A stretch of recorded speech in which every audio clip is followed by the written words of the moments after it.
Salut à tous les supporters l'AS Monaco, j'espère que vous allez bien. Les autres, je vous en prie, je sais que bon, c'est un match, c'est quand même un Monaco-Marseille, ce qui fait que ça concerne un peu tout le monde en Ligue 1, notamment les 5 premiers de Ligue 1. Et tout le monde a plus ou moins suivi ce match, donc ce match qui, logiquement, Monaco était favori sur son terrain, avec, comme je vous expliquais, le retour de Golovin, la surpuissance de Maripane, tout ce que tu veux. Tous les voyants étaient ouverts pour nous, tandis que pour l'Olympique de Marseille, c'était la crise. C'était la crise déjà avant le match. Il y a quand même eu cette recrue qui fait que, voilà, normalement, enfin, quand tu es en crise, et que tu as une recrue qui arrive, tu me fondes un petit peu tous tes espoirs dessus. C'est voilà, c'est un peu ce qu'ont fait les Marseillais. Donc on s'est dit, ils vont peut-être repartir avec d'autres états d'esprit. Et arrivé sur la pelouse, donc qui c'est qui prend le jeu à son compte? C'est l'Olympique de Marseille. Ah carrément, nous on n'arrivait à rien. On ratait nos passes, on ratait nos contrôles. Benjamin Lecomte, au moment, il leur a dit, arrêtez de nous faire la passe, les gars, c'est bon là, oh, c'est quoi ça? Donc finalement, on n'arrivait pas, on n'avait pas de solution, on était privés de solution. Ben Yedder et Voland, ils étaient ceinturés. Fofana et Tchouaméni, ils avaient du mal à faire coordonner le ballon entre la défense et l'attaque. C'était difficile. L'OM est vraiment bien rentré dans le match et on sait en plus de toute façon que leur force, elle est tactique et défensive aussi parce que défensivement, c'est costaud l'OM. Et donc l'OM qui confirme ce bon début avec une passe. Alors là, il y a grosse polémique. Oui, il y a grosse polémique parce que, alors, il y avait du vent. Ça, je veux bien, il y a du vent, ok. Mais donc, pour 50% de l'équipe, je vais mettre 50% sur le vent. Voilà, qui est les passes ratées, les contrôles ratés, tout ce que tu veux.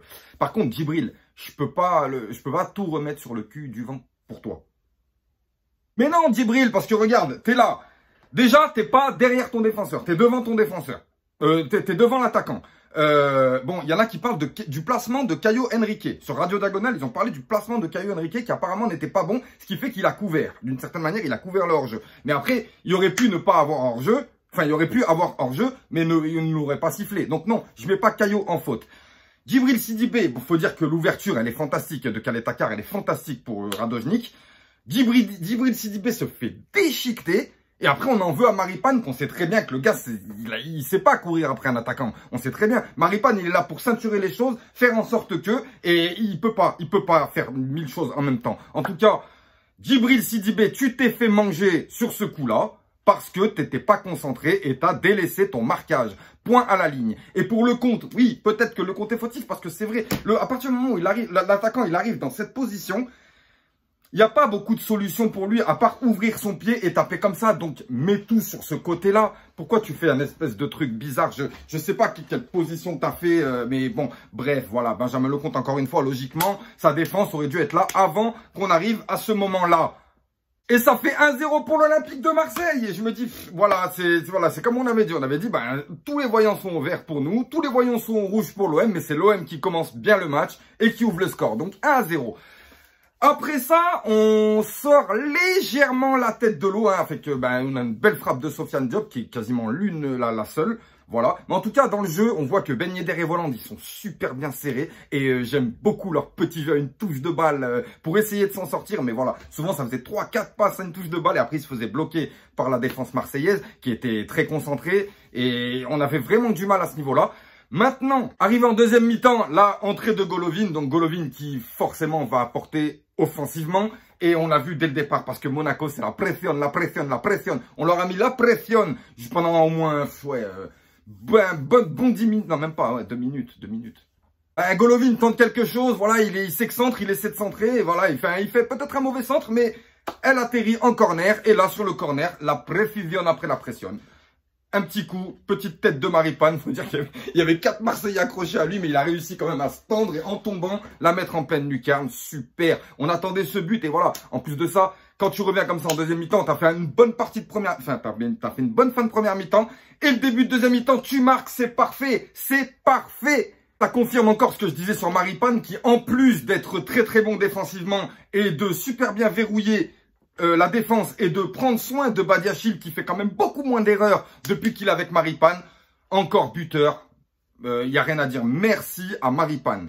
À partir de là, les Marseillais ne se laissent pas submerger. Ils continuent quand même à essayer de sortir un petit peu la tête de l'eau. Ils font rentrer, il me semble, Milic. Nous, on fait rentrer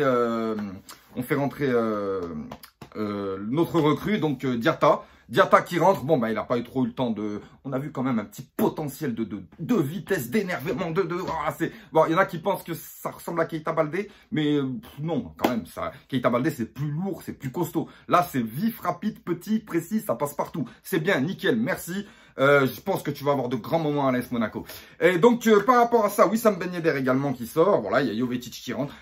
Super mi-temps, on joue, on décale, on les empêche de faire. Donc, eux, ils arrivent quand même à être présents défensivement, mais ils ont aucun moyen d'attaquer. Et c'est parfait. Tchouaméni et Fofana, ils font un match fantastique. Il n'y a absolument rien à dire. Kevin Volland et Ben Yedder, malheureusement, ils n'ont pas de réussite, mais ils sont super bien pris. C'est pour ça que tu peux pas vraiment leur en vouloir. Et malgré ça, ils ont quand même essayé, avec des petites déviations, des touches de balle, d'essayer de s'en sortir. Mais c'est pas grave, parce que si Ben Yedder et Volland, ils sont pris, eh ben, on a toujours Tchouaméni, qui encore une fois, sur une belle action de Golovin.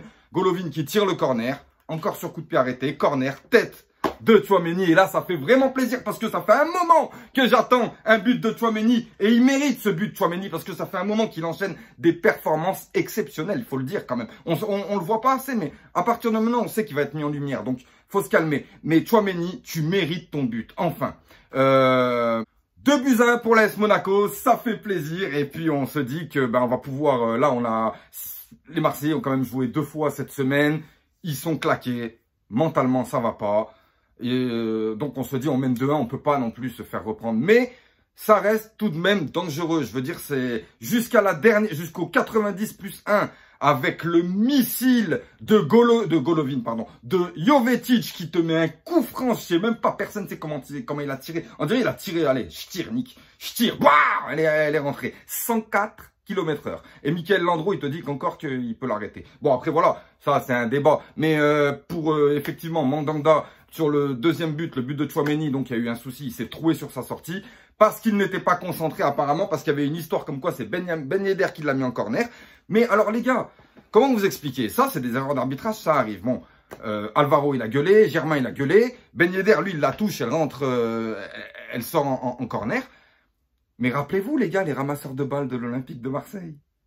Et oui, rappelez-vous quand on était chez vous et que on devait égaliser, on faisait vite, on faisait tout pour égaliser. Il restait 10 minutes et les ramasseurs de balles, ils nous prenaient le ballon et ils partaient. Ils voulaient pas nous le donner. Ah mais non, mais c'est pas grave, un partout. Et donc tout ça, ça se termine par ce missile de Jovetic et on voit la joie sur le visage de Jovetic et la joie sur tous les joueurs parce que c'est à partir de là vraiment qu'on gagne ce match. Parce que ça n'était pas facile non plus. Voilà, je tiens à dire que je suis content. On arrive presque on a 1 point de Lille. J'espère qu'ils vont se neutraliser avec Rennes et qu'on pourra pas encore penser au podium. Le but, c'est conforter cette 4e place. Conforter la 4e place. On s'en fout. Pour le moment, laisse faire. Pour l'Olympique de Marseille, bah écoutez, moi je leur souhaite de se relever forcément parce que moi ça me fait jamais plaisir de voir un club de Ligue 1 qui sombre comme ça. Je trouve quand même que Jacques-Henri Hérault va trop loin, va beaucoup trop loin. Je trouve qu'il se moque du football et qu'il se moque du football français et qu'il se moque des supporters marseillais. Comment tu peux t'en prendre à René Malville? Je suis pas là pour défendre René Malville parce que mais René Malville, moi j'étais petit, il était déjà vieux et il était déjà, je le voyais à Téléfoot en tant que grand supporter de l'OM. Quand tu arrives en tant que président, comment tu peux te mettre à dos un mec comme ça? C'est pas possible, c'est pas possible. Je pense, Jacques-Henri Hérault, que t'es pas fait du tout pour ce que tu... Non, c'est pas possible. Moi, je pensais qu'il avait compris avec son histoire de la tisane. Maintenant, ça continue, ça s'en prend à René Malville, ça raconte n'importe quoi, ça dit qu'il y a trop de Marseillais dans le club, qu'il y a trop de... Oui, en gros, il veut t'expliquer que c'est difficile de travailler à l'OM parce que, tu sais, bon, par exemple, Marseille a perdu 3-1, voilà. Et bon, il faut bien travailler la semaine, là, lundi, mardi, il faut bien travailler. Donc, tu vois, il rentre dans un bureau et il dit, bonjour, est-ce que vous avez le dossier? Ah, je m'en bats les couilles du dossier! On a perdu 3-1, t'en bats les couilles? Effectivement, tu peux pas travailler de cette manière. Il y a des choses qui se disent et il y a des choses qui se disent pas. Voilà, un Marseillais, pourquoi il prend les choses à cœur? Parce qu'il aime son club. Et ça, j'ai pas l'impression que tu l'as compris, en fait. Donc voilà. Arrêtez de pourrir les clubs de Ligue 1. L'Olympique de Marseille, c'est bien parce que vous apportez une nouvelle ère à l'Olympique de Marseille. Parce qu'avant, l'Olympique de Marseille, tout le monde les voyait comme des gens corrompus, ci, ça. Enfin voilà, vous connaissez la chanson. Et depuis que McCourt est arrivé à repris le club, on peut se dire que ça repart dans une nouvelle ère. Voilà, il n'y a plus tout ça. McCourt, lui, il a essayé de mettre tout ça de côté. Enlever les gens qui n'allaient pas, voilà, tout ça. Mais tu ne peux pas te permettent d'avoir ce genre de déclaration, de parler comme ça. C'est pas possible qu'il habite à Marseille, ce mec-là, Jacques-Henri Hérault. Enfin voilà, je vous souhaite quand même de vous relever. J'oublie pas non plus que en 2019, quand on était au fond du trou, parce qu'on revient de loin nous aussi, hein, mais quand on était au fond du trou 19e, il y a beaucoup de supporters marseillais qui m'ont apporté leur soutien. Je parle des supporters, hein, les gars. Les supporters marseillais qui m'ont apporté leur soutien, même des supporters de tous les autres clubs. Donc j'oublie pas, il y a rien de catastrophique pour eux. Ils ont que lâché allez, on va dire les 5e places. Hein, ils sont pas encore en train de jouer le maintien. Donc voilà, je leur souhaite de se relever. Et nous, je nous souhaite d'avancer encore plus et de pouvoir titiller Lyon, Lille et le Paris Saint-Germain. Parce que oui, il y a 2 semaines de ça, Lyon, Lille, Paris, Rennes. Eh ben nous voilà. Donc on est venu troubler la fête hein, pour le moment. Pour le moment, on va pas s'enflammer. Comme je vous ai dit, objectif pas 3e place, conforter 4e place. Voilà, restons sur cet objectif-là. Continuons notre football. Merci à Niko Kovac qui commence vraiment à porter sa patte à son jeu. Voilà, on voit un jeu musclé. On voit un jeu, on voit physiquement, c'est capable de tenir 95 minutes. Franchement, c'est beau et c'est exactement ce qu'on rêvait depuis au moins 3 ans maintenant parce qu'on a souffert, les gars. Et aujourd'hui, on peut se dire qu'on a réussi. Même si le championnat n'est pas fini, on a quand même réussi à retrouver notre place et notre statut.